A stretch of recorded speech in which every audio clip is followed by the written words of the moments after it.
Пенсия моя вот 180 рублей, может 190 рублей пенсия. Живется очень тяжело. Хозяйство держать тоже нам невыгодно, потому что очень дорогие корма. И то пытаемся, вот сейчас курей купили, стараемся даже и в поликлинику не ездить. Потому что если поехал, значит тебе назначат то. Надо уколы делать, уколы стоят 100 рублей. Разве я могу их купить, если я получаю 180 рублей?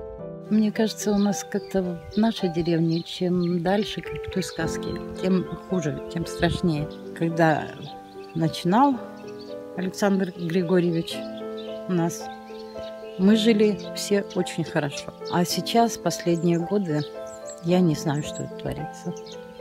Виновата, наверное, политика наша. Я думаю так.